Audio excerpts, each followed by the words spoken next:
por causa con el mal epekto del El Niño na syudad de Zamboanga que indikasyon, el secas, mga bushfires y el aura cada día water rationing del syudad de Zamboanga. El news team personalmente ya anda bisita con el water treatment plant na Zamboanga City Water District alina pasunangka para saber el verdad estado del planta y si por qué, cuánto ora lang el legada del mga agua na mga gripo. Y tiene ves, hindi patasal el agua y asigun tiene mabuling pa. Asigun con el plant supervisor Engineer Timoteo Reyes, desde antes, tali na 70,000 cubic meter elta pwede sila produsi. Itadali con el 56,000 connections na entero syudad. Por causa con el bajo level del raw water, estaba na water diversionary dam na pasunangka.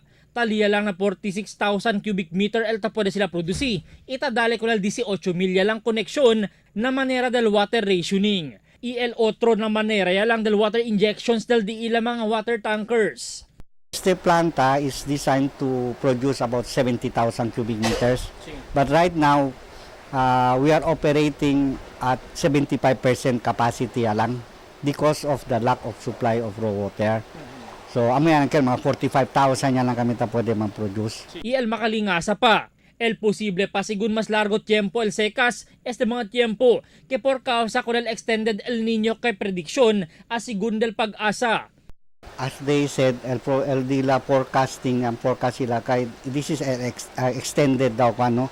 Normally kayo even the last 2 years when we had also dry spell. El dry spell starts kayo mga January up to first week of May. And then after that, chenia rain. So, but this time, as early as December, may mas kita chenia rain, no? So, yan start na kita abahay el level del stream flow. That's why we have early tamin jaton ara rationing. Kasi short ya kami as early as January, tan short ya kami. Hindi man tan short, no? Pero full utilization niya kami del jaton riyon. Presente, tali lang asigun na 73.78 cubic meter el level del agua na diversionary dam que consideraw critical level ya. Desde normal level que debe era na 74.20 cubic meters el altor. Tiene asigun dos phase el water treatment plant donde este phase 1 ta pwede pa producir 100% agua potable pero el phase 2 50% lang el produksyon siendo bien falta el supply del raw water. Tiene pakat groundwater available. El surface lang kahit nisita el reman surface para sale el agua. Pero abajo deposit do tiene pale. Esperanza un mes para dos pa asiguro el espera para puede experiencia con el fuerte ulan que source del raw water na di aton diversionary dam.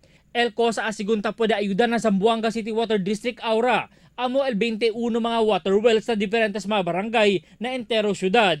Asiguramiento del treatment plant que hindi asigun lega el sitwasyon que hasta el dam el sekaya, siendo el tierra na lugar, tiene pa asigun bastante agua que tasale que el tarda pa na mga meses que viene. Albert Luna, Dateline, Zamboanga.